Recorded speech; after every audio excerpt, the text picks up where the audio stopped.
என்ன பிரியமானவர்களே, இந்த நாளில் மறுபடியும் அனைவருக்கும் கிறிஸ்து ஊழியர்களுடைய யூடியூப் சேனல் வழியாய் உங்களை சந்திக்கிறதுல மிகுந்த மகிழ்ச்சி. இன்றைக்கு சுதந்திர பறவை என்கிறதான ஒரு தலைப்பில் சின்ன ஒரு தியானத்தை நம்ம பார்க்க போறோம். அமெரிக்க தேசத்துல அடிமைத்தனம் உச்சகட்டமா இருந்த ஒரு காலகட்டம் அது. தனது 9 வயதுல ஆபிரகாம் லிங்கன் அவர்கள் தன்னுடைய தாயாரை இழந்த ஒரு நிலைமை.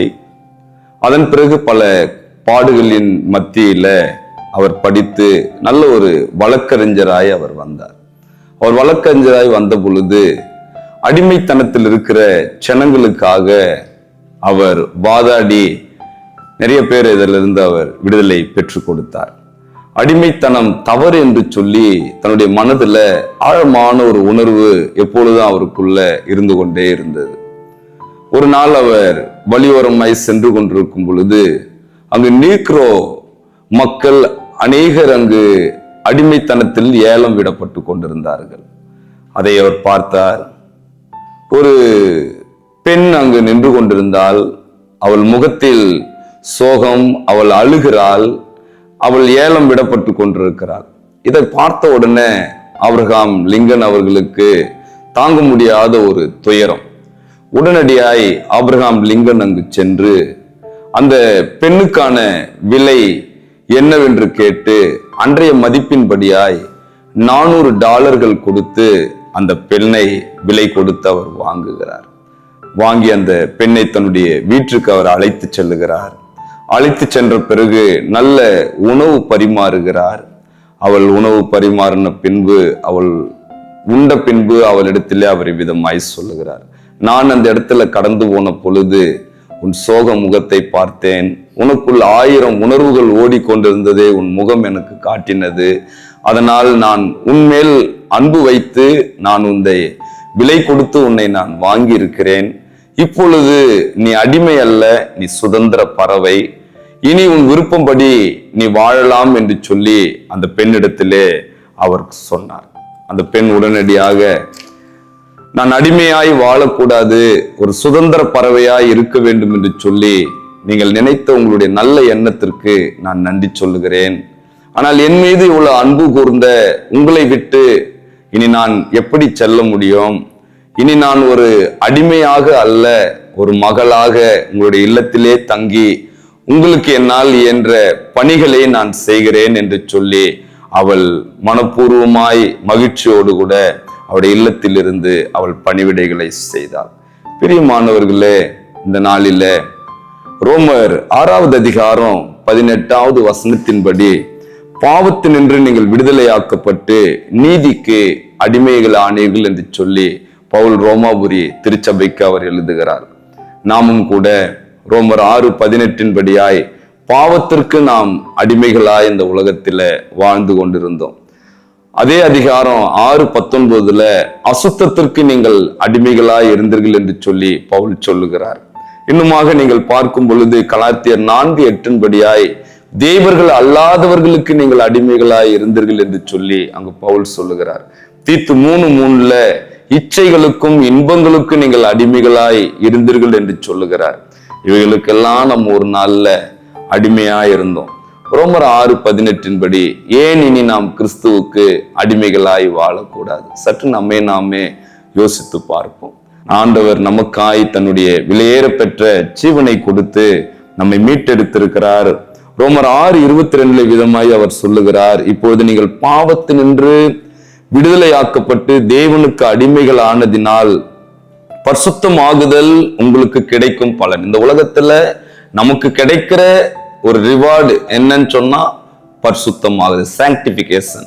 ஆனா முடிவிலே நமக்கு கிடைக்க போகிற ஒரு பரிசு, அது இட்டர்னல் லைஃப், நித்திய ஜீவன். இந்த நாளில ஒருவேளை நாம் பாவத்திலிருந்து விடுதலையாக்கப்பட்டு சுதந்திர பறவைகளா இருக்கலாம். ஆனால் தேவன் மீது வைத்த அன்புனால மறுபடியுமாய் நம்முடைய வாழ்க்கையை இயேசுவுக்கு நாம் அடிமைகளாய் நாம் அர்ப்பணிப்போம். ஒரு சிந்தனை இப்படி யோசித்து பாருங்க. விடுதலை செய்யப்பட்ட ஒருவனுக்கு அடிமை உணர்வனுடைய வலியை நன்றாய் அவன் உணர்ந்திருப்பான். நீங்களும் நானும் ஒரு காலத்துல பாவத்தின் அடிமைத்தனத்துல எத்தனை வலியை நாம் உணர்ந்திருக்கிறோம். அந்த வழிகளை உணர்ந்தவர்களாய் இயேசுவுக்கு நம்மை அர்ப்பணிப்போம். கர்த்தர் தாமே இந்த வார்த்தையை ஆசீர்வதிப்பாராக. God bless. இளைஞர் நாம் இயேசுவுக்கு பிரியம், நம் வாழ்வு என்றும் அவருக்கு தானம். இளைஞர் நாம் இயேசுவுக்கு பிரியம், நம் வாழ்வு என்றும் அவருக்கு தானம். புது வாழ்வு மலர்ந்திட காண்போம், நிலை வாழ்வு அவரில் நிரந்தரம் செய்வோம். புது வாழ்வு மலர்ந்திட காண்போம், நிலை வாழ்வு அவரில் நிரந்தரம் செய்வோம். கிறிஸ்துவின் திரளானி இளைஞரின் பேரணி, பாரினை வென்றிடும் பரிசுத்த பவனி. இயேசுவின் திரளானி இளைஞரின் பேரணி, பாரினை வென்றிடும் பரிசுத்த பவனி. இளைஞர் நாம் இயேசுவுக்கு பிரியம், நம் வாழ்வு என்றும் அவருக்கு தானம்.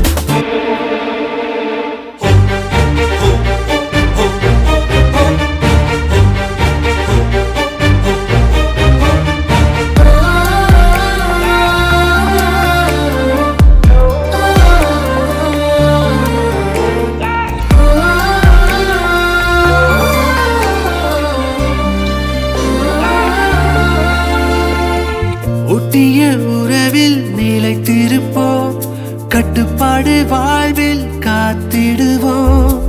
ஒட்டிய உறவில் நிலைத்திருப்போம், கட்டுப்பாடு வாழ்வில் காத்திடுவோம். கனிந்த உறவினில் வளர்ந்திடுவோம், ஆத்தும கனிகள் கொணர்ந்திடுவோம். ஆத்தும கனிகள் கொணர்ந்திடுவோம். கிறிஸ்துவின் திரளானி இளைஞரின் பேரணி, பாரினை வென்றிடும் பரிசுத்த பவனி. இயேசுவின் திரளானி இளைஞரின் பேரணி, பாரினை வென்றிடும் பரிசுத்த பவனி. இளைஞர் நாம் இயேசுவுக்கு பிரியம், நம் வாழ்வு என்றும் அவருக்கு தானம்.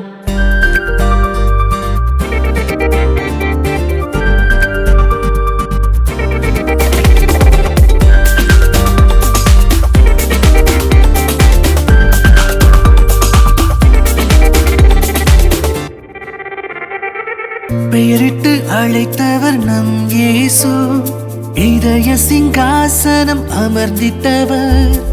பெயரிட்டு அழைத்தவர் நம் இயேசு, இதய சிங்காசனம் அமர்ந்திட்டவர். தரிசனம் தந்து நடத்துகிறார், வெற்றி கீதம் பாடிட அணிவகுப்பார். வெற்றி கீதம் பாடிட அணிவகுப்பார். கிறிஸ்துவின் திரளானி இளைஞரின் பேரணி, பாரினை வென்றிடும் பரிசுத்த பவனி. இயேசுவின் திரளானி இளைஞரின் பேரணி, பாரினை வென்றிடும் பரிசுத்த பவனி. இளைஞர் நாம் இயேசுவுக்கு பிரியம், நம் வாழ்வு என்றும் அவருக்கு தானம்.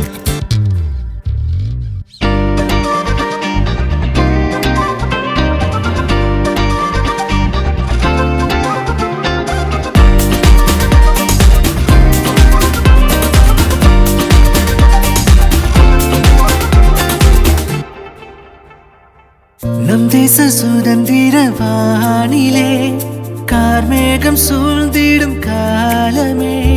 நம் தேச சுதந்திர வானிலே கார்மேகம் சூழ்ந்திடும் காலமே. ஒளி வீசும் தீபமாய் வாருமே, தேசத்தை மீட்டிட சேருமே. தேசத்தை மீட்டிடவே சேருமே. கிறிஸ்துவின் திரளானி இளைஞரின் பேரணி, பாரினை வென்றிடும் பரிசுத்த பவனி. இயேசுவின் திரளானி இளைஞரின் பேரணி, பாரினை வென்றிடும் பரிசுத்த பவனி. இளைஞர் நாம் இயேசுவுக்கு பிரியம், நம் வாழ்வு என்றும் அவருக்கு தானம்.